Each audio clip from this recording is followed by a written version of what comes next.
Welcome to this lesson, and today I'd like to show you some common ways in which you play some pretty well-known standards that are not always talked about when you first learn these tunes. So if you don't know the three standards which I'm going to be talking about, Satin Doll, Autumn Leaves and the Days of Wine and Roses, then I recommend that you get to grips with these first, because what I'm going to say in this tutorial isn't going to make much sense unless you already know those standards. Alright, so really the aim of this video is to teach you some common variations to these standards which are commonly used by experienced jazz players but are not always discussed at beginner level. So say if you know these standards and you're looking to take them to a jam session, then I think that it would be good to know some of these common harmonic embellishments which are done to this song, just so that you're prepared, really. So that's why I'm making this tutorial.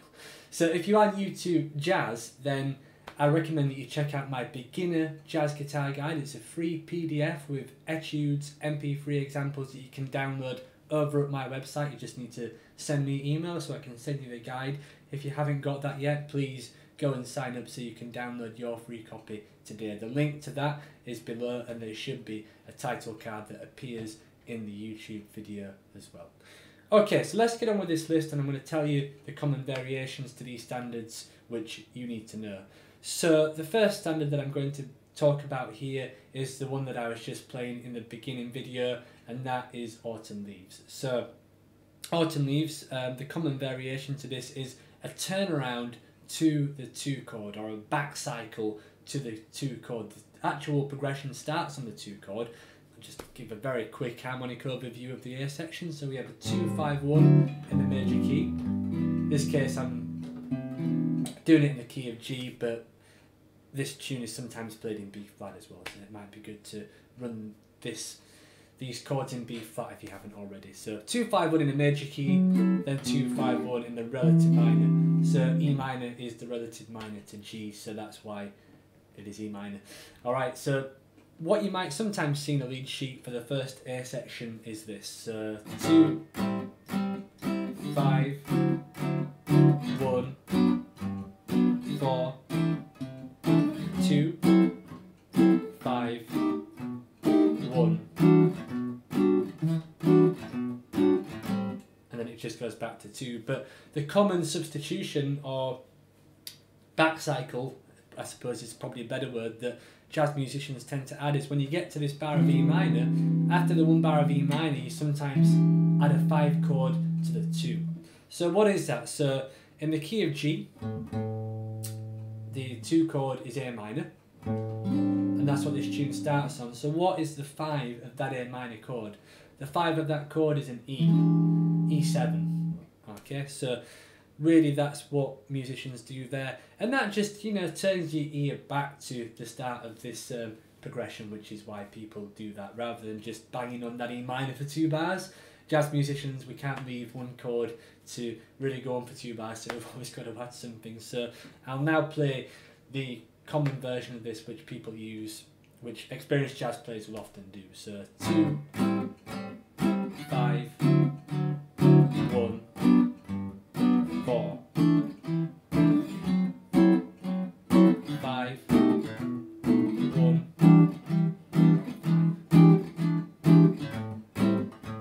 and so on.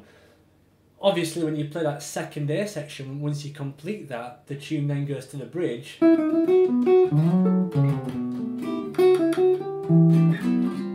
So there's no reason to actually add that 5 chord there as well, because it's not necessary. It's only required in the first A section.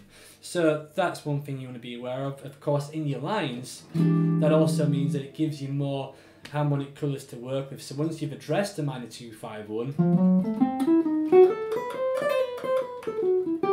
that means you can maybe throw in a 5 altered lick or something like that, which takes your ear back to the 2 chord, so you don't have to hang on to that E minor there as well. Of course, if you're playing that specific chord, the E7 sharp 9, that has got a bluesy quality to it as well, so that means that you can get really theoretical about that, and you can think of like an altered scale or a diminished scale or something like that. But you could also just think blues, and blues works really good over that specific extension too. So it's kind of like it gives you the option of being harmonically descriptive or not harmonically descriptive. Alright, so that's the first standard. Autumn Leaves, turn around to the 2 chord at the end of the first A section. Second standard that I'm going to talk about is Duke Ellington's Satin Doll. Alright, so within this progression it's basically the same thing. After the first A section, towards the end of that we've got to turn around to the 1 chord.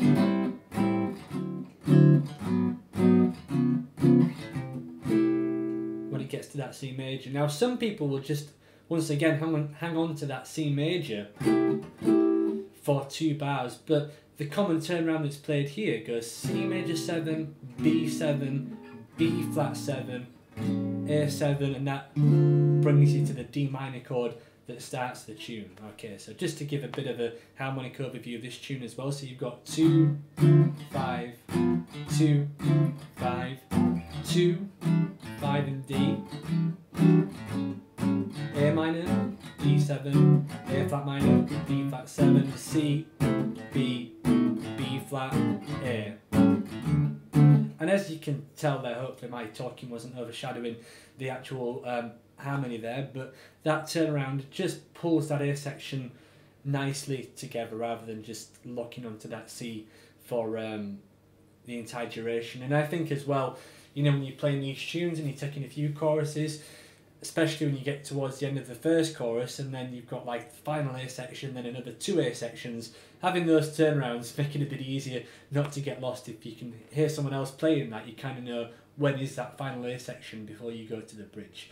Alright, so with this one, a cool thing that you can do is actually address some of those chord changes as well. So obviously at beginner level you're probably just going to want to stick there at C major, but as you get more and more advanced you can start to reference some of those chords, and you don't necessarily have to track all those. Of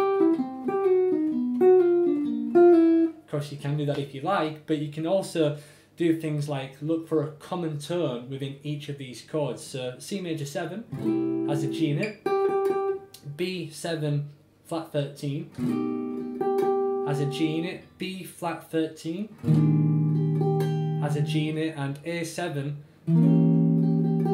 also has a G in it. So if you find a common note like that, what I like to do is sometimes use that as a bit of a pivot or pedal note. So you could do a lick that goes,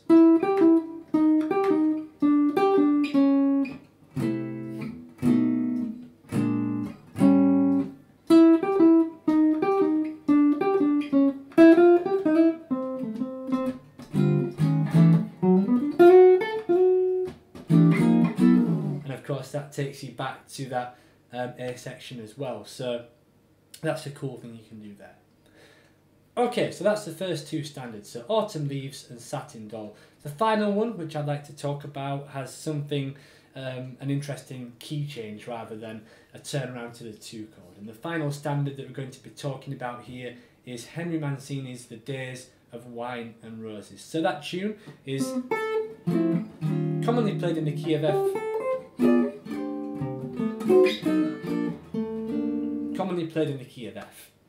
Okay, but Bill Evans actually recorded this with a transition to A flat, and that transition comes at the 2nd A section. Okay, so this tune I kind of think of it as being A, B, A, C, and in a lead sheet you might see that all as being an F chord, but sometimes some jazz musicians like to include that Bill Evans modulation there, so you'd have the A section and the B section in the key of F, and then the C, or sorry, the 2nd A section even, is when things transpose to A flat. Okay, and then they generally keep that as being A flat, and then they'll add some kind of turnaround back to F at the end of that final section. Okay, so that's one thing you should be prepared to do. Of course, the reason why that works, if you think about F and A flat, that's just tertiary modulation. Okay, so if you're in one key like F and then you go into A flat is a minor third from F, tertiary means third, so that's what's going on there. Similar to what happened in Autumn Leaves. I mean, some people say that's that song is in E minor, and that, if you think of a third from E minor, that's G major 7, so that's a common modulation there, which happens in jazz all the time, tertiary modulation. So when you're working with Days of Wine and Roses, I think it's good to maybe set up some movement to that A flat. So what you can do is, on that pre-long turnaround in Days of Wine and Roses,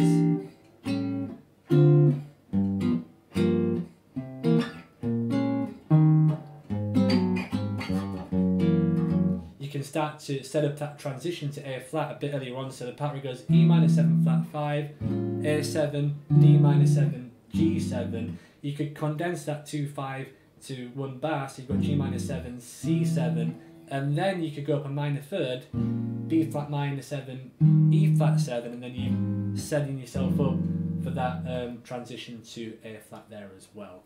Okay, so that's something you can do there. Likewise, when it gets to the end of that last section, you typically have, when you're thinking in F, you have a 3 6 2 5, the part.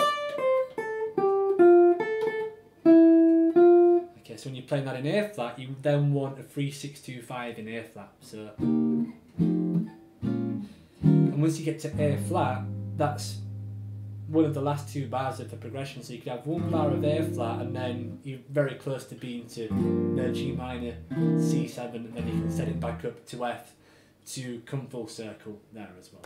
Okay, so that one takes a bit more brain power and thinking than the others, but I think that it's a nice sound, and certainly having that change of key halfway through the tune can be quite refreshing to improvise over, rather than just sticking in F for the entire thing. Once again, that's more of an advanced thing, and I think you're probably better off maybe learning it in F first, and then once you feel confident with that, try and do the second half in A flat major and minor third away from F. Okay, so those are the three standards, which I think have some harmonic embellishments which are good to know, and which are commonly played by jazz musicians. Have I missed any out? I'm pretty sure I have, but I wanted to keep this video reasonably short, and I didn't want to kind of go on forever. So if there are any other standards, any other changes to standards which I haven't discussed, which you think are good to know, please share them in the comment section below. If you enjoyed this video, please give it a thumbs up. If you enjoy the content from this channel, please subscribe to the channel and click the notification bell, and I'll see you in the next lesson. Cheers.